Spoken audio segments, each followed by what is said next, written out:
But as I do on these occasions, just allow me to say a few words in the vernacular to acknowledge the traditional landowners on whose land we gather here today. Sa waturang sa katigui nandun umay, bukas ka na ngonturang na tisuba. Kanda kay sa katiga na may sota na singinikua. And nomini soso and vital no ambalata na viwakan. And na bunas ako India kena bunas ako viti. I was just thanking the owner of this wonderful city, the traditional landowner, the Turangana Tisua, for allowing us to gather here today and talk a little bit about our two nations. Your Excellency, the High Commissioner of India to Fiji, the President of the Suba Retailers Association, distinguished guests, business leaders, representatives, government officials, members of the diplomatic corps that may be here, ladies and gentlemen. Once again, Bulabanaka, Namaste, and a very good evening to you all. It is both an honor and a privilege to address you today, this evening, as we gather under the theme, Fiji-India, Strong Partnership, Stronger Growth. This event is more than just a celebration of trade and investment. It is a reaffirmation of a long-standing friendship rooted in shared values, a common democratic ethos, cultural ties, and a commitment to regional and global cooperation. The relationship between Fiji and India is both historical and evolving. Our bonds are century-old, dating back to 1879, when the first Indian indentured laborers arrived in Fiji. From those humble beginnings, Indo-Fijians have become an integral part of Fiji's identity, contributing immensely to our society, culture, politics, and the economy. India has stood with Fiji through pivotal moments, be it natural disasters, economic challenges, or diplomatic milestones. Our cooperation has matured into a multidimensional partnership that spans trade, technology, health, education, and development assistance. And today, we are continuing to chart new waters together in the face of global shifts and uncertainties. India remains one of Fiji's key trading partners in the Asia Pacific. Over the years, bilateral trade has grown in scope and scale. India exports to Fiji have included pharmaceuticals, machinery, motor vehicles, textiles, and food products. Meanwhile, Fiji exports such as wood products, agricultural commodities, and fish continue to find a place in the Indian market. What we now seek is to deepen this trade relationship with a focus on sustainable and inclusive growth. We are encouraging Indian companies to look at Fiji not just as a market, but a gateway into the broader Pacific Ocean. Fiji offers a strategic location, a stable business environment, and a government committed to enabling the private sector and its growth. Through initiatives such as the Business Now portal, streamlined approvals, and MSME support and cooperatives, we are making it easier to invest and do business in Fiji. I have to say that this is, of course, still a work in progress, but we are starting to make good progress. Let us not forget that behind every trade agreement and investment decision is a person, a family, a community benefiting from jobs, access to goods, and economic opportunity. And that is why events like today are very important. They build not just economic bridges, but people-to-people ties. India has emerged as a global leader in digital innovation. IT services, and technological entrepreneurship. From the Aadhaar system to UPI and the Digital India campaign, India has shown how technology can empower populations and transform governance. Fiji is watching and learning.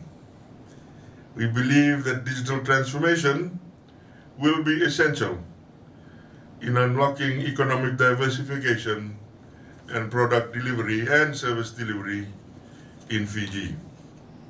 That is why we are working with partners, including India, to build digital public infrastructure, enhance connectivity, and enable e-commerce. India has already supported Fiji through the establishment of ICT centers and capacity building programs. Going forward, we will welcome greater collaboration in the areas of cybersecurity, e-governance, fintech, and skills development for our youth.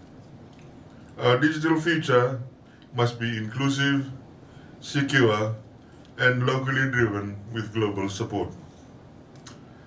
India has consistently supported Fiji's health sector, and the High Commissioner has eloquently explained two of the most exciting initiatives so far in our government embarked on, and one is the super speciality hospital that's about to be constructed soon, and of course the initiatives to do with pharmacopoeia, which I am hoping will genuinely drive down the price of pharmaceutical drugs in Fiji.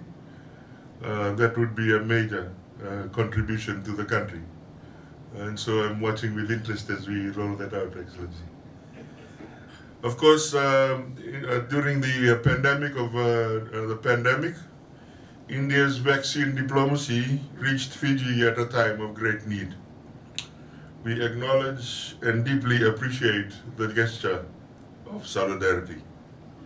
As Fiji seeks to strengthen its own health infrastructure, we look forward to expanding cooperation in other areas, such as telemedicine, specialist exchanges, traditional medicine, pharmaceutical supply, as I had mentioned, and medical technology.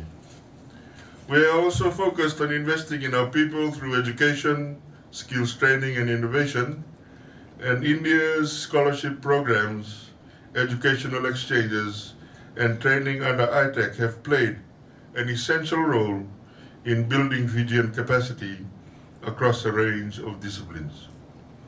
We will encourage more of our students and professionals to take advantage of these opportunities. Fiji has long championed the cooperative model in Fiji, deeply rooted in community, sustainability, and mutual benefit. I visited India last year, and it dawned on me how India had used the cooperative movement to really transform India economically. Some of the largest entities in India are cooperatives. Amul, which is the largest dairy producer in India, that is a total cooperative. IFCO, which is a fertilizer company, which I'm trying to get to come to Fiji, Excellency, to come and help with our fertilizer company in Lautoka, is a cooperative. And Fiji perhaps lost its way a little bit in the cooperative push, and certainly we will find that this government will be quite deliberate in its efforts to reinvigorate the cooperative movement, because certainly if you want to use India as a template or other larger economies, the cooperative movement has been quite instrumental in the economic development of these countries. So there is a lot of opportunities for cooperation between Fiji and India in the area of cooperatives, sharing and understanding models, systems, and innovation that can diversify the Fijian economy. Whether it's through access to Indian cooperative banks, linking Fiji to Indian markets, or forming knowledge exchanges, this is an area which has a great potential. Ladies and gentlemen, we live in a time of rapid geopolitical change, where the balance of global power is shifting and sometimes somewhat confusing, and where small island states like Fiji must navigate an increasingly complex international environment. In this environment or landscape, India has emerged as a major global player, advocating for the global south, promoting multipolarity, and supporting developing nations in their quest for equitable economic growth. Fiji and India share common positions on key global issues: climate change, sustainable development, ocean health, and multilateral reform. We are both strong supporters of South-South cooperation, where developing countries collaborate and uplift one another on the basis of mutual respect. Within the Pacific, India's Forum for India-Pacific Islands Cooperation, or FIPIC, has provided an important platform for dialogue and support. Through FIPIC and other initiatives, India has signaled that the Pacific matters, and that we are not just small island states, but large ocean nations with big aspirations. Fiji welcomes India's increasing role in the Indo-Pacific region. We view India as a reliable partner in ensuring regional stability, resilience, and prosperity.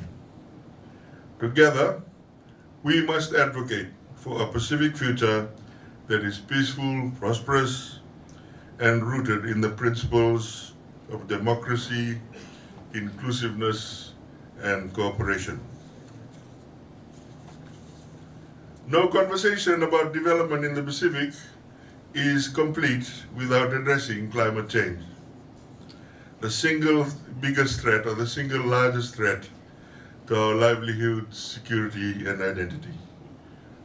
India, as a signatory to the Paris Agreement and a proponent of renewable energy, has shown leadership in this space.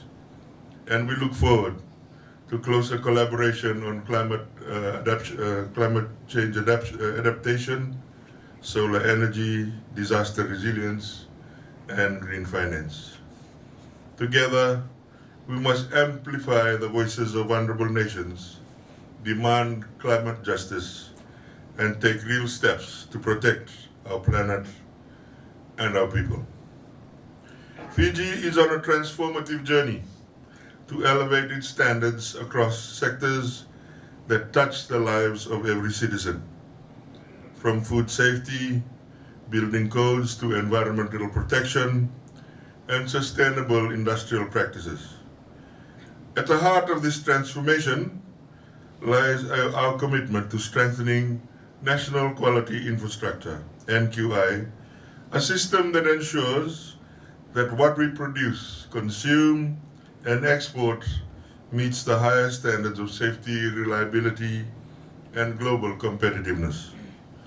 India, with its experience and robust institutions, such as the Bureau of Indian Standards, stands as a vital partner in this journey.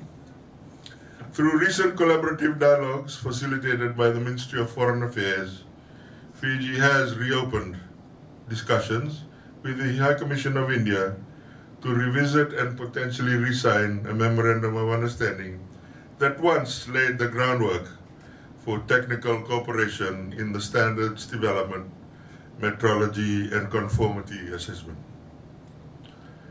The Honorable His Excellency touched on agriculture, and that is another big strength of the Indian economy.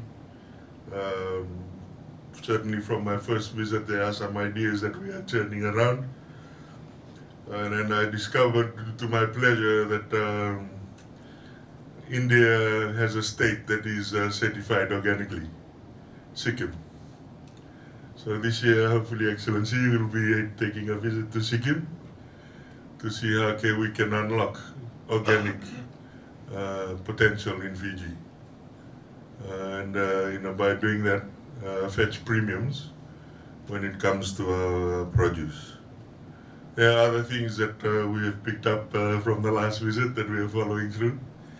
But let's just say that there are significant opportunities for both learning and adoption in Fiji.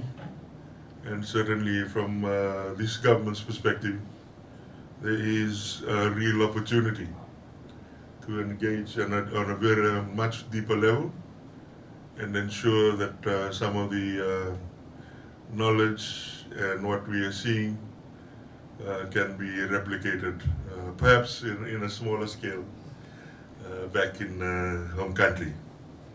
We are talking to some large hotel investors from India, truly hoping that in the not too distant future, maybe the next 12 months, we might be able to see one of the larger buoys from India operators here in Fiji.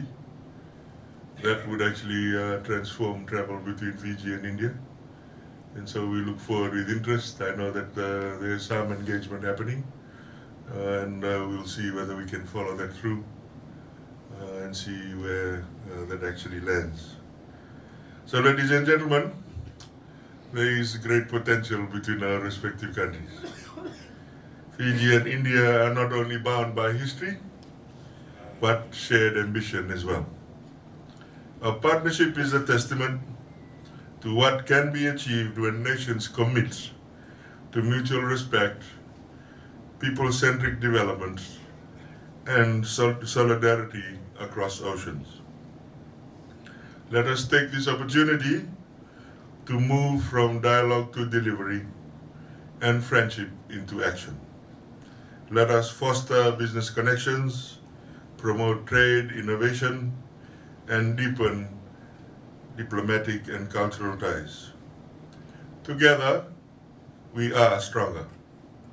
Together, we can write a new chapter in the Fiji-India business diplomatic relations, anchored in trust, driven by growth aspirations, and guided by a shared vision of prosperity for all. Vinagabagalewu, Jai Hind, may our partnership thrive, may God bless India, and may God bless the Republic of Fiji. Nang sabale.